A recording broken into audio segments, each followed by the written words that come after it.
¿Qué tal? ¿Cómo están? Mi nombre es Marco Antonio y vamos a platicar un poco sobre la lógica difusa tipo 2 y sus aplicaciones en la teoría de control. Voy a compartirles mi pantalla. Miren, la lógica difusa tipo 2 es algo bastante interesante porque nos permite trabajar con sistemas que no son bien definidos, en donde existe incertidumbre paramétrica o no podemos conocerlos tal cual son. Bien, vamos a platicar un poco sobre un sistema químico, el cual pues tiene ciertos problemas para poder ser controlado, así como que algunas incertidumbres en los parámetros, problemas con los actuadores, y por eso se va a hacer un control predictivo, usando un modelo el cual va a ser difuso. Y al mismo tiempo vamos a platicar un poco sobre la lógica difusa del tipo 2. Bien, miren, un conjunto difuso es un elemento de dos dimensiones, a diferencia de lo que podríamos conocer en teoría de la probabilidad. Los conjuntos difusos, al tener dos dimensiones, son los elementos del conjunto y la otra dimensión es la pertenencia de aquel elemento a ese conjunto en particular. Así como existen operaciones en conjuntos clásicos, también existen operaciones entre conjuntos difusos. Aquí vemos, por ejemplo, la intersección y la unión. Bueno, existen diferentes operadores para poder realizar esto. La única condición es que cumplan con la desigualdad triangular. Entonces tenemos una norma triangular, podemos hacer la operación de la intersección y su complemento sería una conorma para hacer la unión entre conjuntos. Bien, por ejemplo, aquí vemos algunas de las normas clásicas y, por ejemplo, podemos ver que el mínimo y el producto son operaciones básicas para hacer la intersección entre conjuntos, siendo el mínimo más permisivo y el producto más estricto en este caso. ¿Ok? Bueno, vamos a ver, por ejemplo, cómo se vería un modelo difuso. A grosso modo, sería de la siguiente manera. Tenemos nosotros un filtro tal vez para quitar ruido de las señales, ya que pues vienen con ruido, con incertidumbre, con vaguedad en los términos. Después, disculpen esta palabra, un poco dominguera, puse un fusificador. Yo sé que suena Spanglish. Es hacer difusas las variables de entrada, usando este tipo de conjuntos. Y cuando yo hago operaciones entre los conjuntos, hablando de control, casi siempre es la intersección entre ellos. Entonces, yo puedo definir qué tanto es tantito en alguna regla difusa. Bien, la base de reglas está compuesta por reglas, por ejemplo, si ocurre esto y esto, entonces yo voy a hacer lo otro. Pocas veces, aunque podríamos agregar la operación de la unión, para decir esto y esto y esto o aquello, entonces, para evaluar este entonces, nosotros hacemos una inferencia difusa. Bien, la salida puede ser también difusa. Por eso habría que quitarle esta parte difusa, disculpen esta otra palabra dominguera, el defusificador. ¿Ok? Quitándole la parte difusa a este resultado, ya nosotros podemos encontrar una salida que la computadora pueda interpretar. A grosso modo sería lo siguiente. Miren, tenemos dos conjuntos, A y B, en diferentes universos de discurso. Estos conjuntos están definidos en el eje X, por ejemplo, para A, y en el eje vertical, yo aquí lo llamé mu, sería la pertenencia de los datos o los objetos que se encuentran en el eje X hacia el conjunto A. Bien, hacemos la intersección entre ellos dos. A esto se le conoce como la proyección cilíndrica. En donde se cruzan estos dos conjuntos, nosotros decimos que es la evaluación de la regla.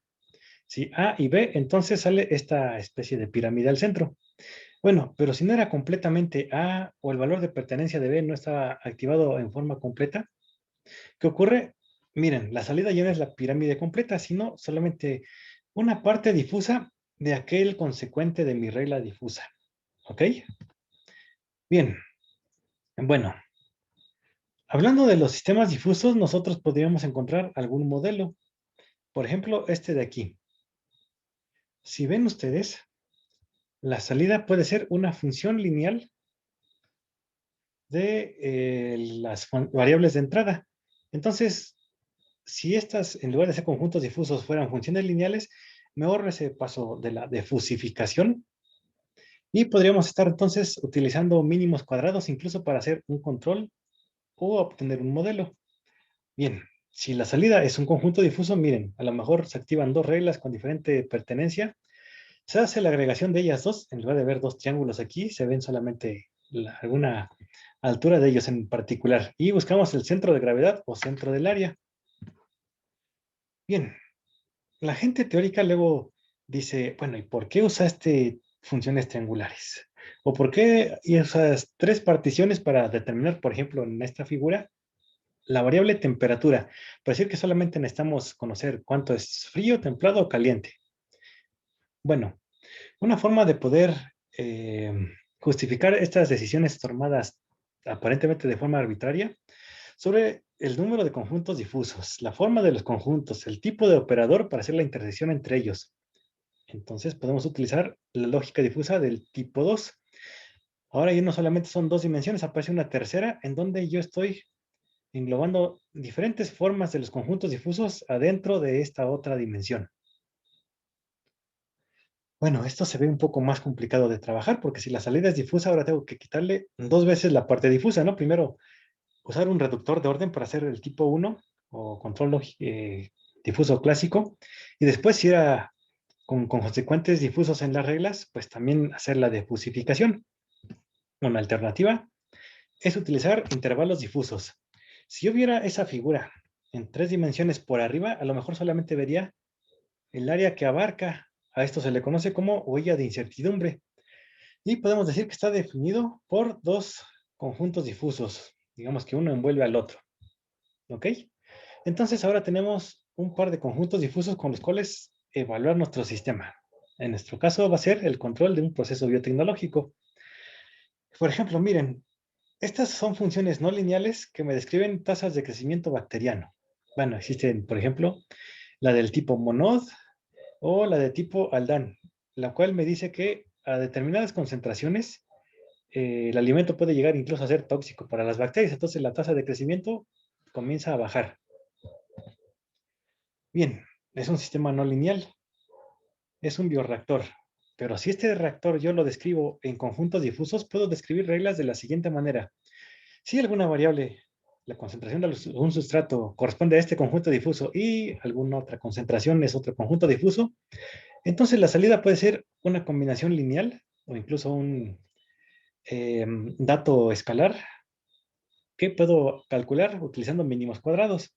Bueno, ¿qué ocurre si yo hago una agregación de todos estos datos en una matriz llamada X?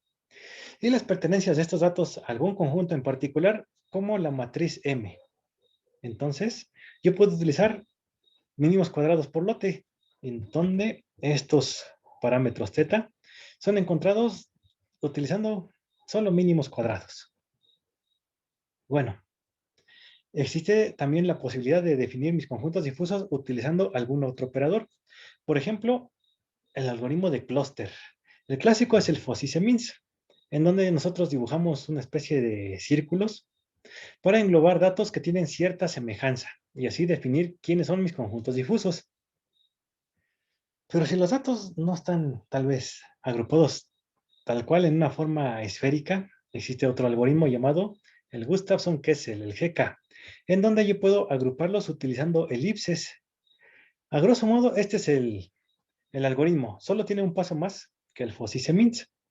Nosotros partimos con unos centros de clústeres arbitrarios y medimos la distancia de este centro a cada uno de los puntos. Con eso, nosotros calculamos cuál sería el centroide de este clúster. Utilizamos matrices de covarianza, a diferencia del algoritmo del Fuzzy-Semins, para saber cuál es la dirección que va a tener el eje de la elipse. Entonces, en este tipo de algoritmos, en lugar de utilizar la distancia euclidiana para dibujar círculos, se utiliza la distancia de Mahalanobis, donde decimos que todos los puntos en esa elipse tienen la misma distancia al centro de la misma. ¿Ok? Utilizando esta matriz de covarianza, calculamos entonces las distancias y ahora sí podemos actualizar cuál sería la matriz de pertenencias difusa. Bueno, un poco el problema es que tal vez lo que me entrega pues no parece un conjunto difuso. Tal vez pues ni siquiera es un conjunto convexo. Miren, Podríamos utilizar una partición difusa utilizando puros triángulos, como hace rato dibujé. Si utilizamos el algoritmo del Gustafsson-Kessel, me dice que estos serían los clústeres que encuentra. Si ven, por ejemplo, la gráfica azul tiene aquí el centro del clúster, pero después, ¿cómo están agrupados los elementos? Es un conjunto convexo. Bueno, yo intento forzarlo definiendo que estos conjuntos en realidad van a ser los siguientes triángulos, en donde yo los voy a centrar en determinadas partes del clúster. Y ahora sí, vamos a ver cómo quedaría este modelo difuso aproximado para estas tasas de crecimiento. Para hacer esto, utilizamos una señal pseudoaleatoria, con la cual le entrenamos a nuestro modelo, generamos los datos, pero digo, si yo vuelvo a mostrar los datos con lo que yo lo generé, pues va a aparecer un modelo casi exacto. Ponemos una señal de entrada diferente y esto es lo que ocurre. Utilizando solamente mínimos cuadrados, la señal punteada es la señal real y la línea más gruesa, también punteada, es la que utiliza solamente mínimos cuadrados en los consecuentes de las reglas. Pero si la partición difusa, el antecedente de la regla, esos conjuntos difusos, los actualizamos utilizando el Gustafsson-Kessel, tenemos una mejor aproximación a mi sistema real. Hablemos entonces ahora del control. ¿Qué podemos hacer? Si yo ya tengo el modelo, pues yo podría incluso intentar predecir qué es lo que va a ocurrir después. Miren, en control, podemos decir que las señales se generan como si fuéramos manejando viendo al piso. Hasta que yo veo un tope es cuando digo que tengo que frenar. Pero un control predictivo es como ir viendo al frente. Aún no llego al semáforo cuando, según el color que tenga, sé qué es lo que voy a hacer. Entonces, ahora yo dependo no solamente de las entradas, sino también de algunos datos en el futuro. Esto se les conoce como horizontes de control y de predicción. Y esto fue lo que ocurre. Miren, suponiendo que no hay ninguna inconsistencia, que yo puedo mandar cualquier señal en mi sistema de control, tendríamos algo parecido a esto. Esta es la referencia, la línea punteada, y lo que hace mi sistema es intentar pegarse a lo que yo deseo lo más posible. Si yo le comienzo a poner restricciones, en este caso a la variación del actuador, la bomba que inyecta las sustancias al bioreactor, miren cuál es el problema. Cuando yo aquí tengo problemas para la variación, el sistema de control no logra hacer exactamente lo que queremos. Bueno, si nosotros tenemos un horizonte de control, podríamos ver lo siguiente. Miren, aquí tengo los horizontes de control de un periodo de muestreo, 2, 3 o hasta 4 periodos en el futuro. Esto es lo que ocurre con el mejor resultado. Pongo la restricción, como en este caso, y esto es a lo que mi sistema logra hacer. Aquí podríamos ver qué ocurre cuando los horizontes de control y predicción son diferentes y cómo se va viendo mi salida. Miren, esta de aquí tiene problemas para llegar y esta última, cuando viene la variación, tiene menos problemas. Pero bueno, tampoco voy a simular 1000 periodos de muestreo al futuro, ¿no? Los horizontes de predicción y de control suelen ser pequeños. Bueno, resulta que la lógica difusa es capaz de filtrar el ruido en las mediciones y todos esos problemas de un modelo mal definido, incertidumbre paramétrica, todo esto es absorbido en los conjuntos difusos. Y si algún teórico les dice, bueno, ¿y por qué gaussianas o por qué trapecios? Existe la lógica difusa del tipo 2. Bueno, no es suficiente solo decir ahora es conjunto difuso tipo 2 y ya funciona mi sistema. Como ven, si existen algunas limitaciones como problemas al limitar los actuadores o tener ruido en los sensores, si yo tengo sistemas difusos, puedo hacer un modelo difuso y con un modelo difuso puedo hacer un control predictivo difuso. Muy bien. Miren, otra cosa que les quisiera mostrar antes de terminar esta plática es la siguiente página. Es sobre conjuntos difusos también, pero esta es la Asociación Internacional de Conjuntos Difusos. Esta página organiza varios congresos muy interesantes en memoria a Lofty-Zadeh, quien inicialmente fue quien propuso los conjuntos difusos. Y no solo eso, sino que existen diferentes apartados. Uno de estos es el de Hispanoamérica, en donde unos doctores, disculpen el comercial, son bastante reconocidos a nivel internacional. Se encuentran en Tijuana y son los doctores Patricia Melín y Oscar Castillo. Les recomiendo mucho esta página. Espero que se alcance a ver.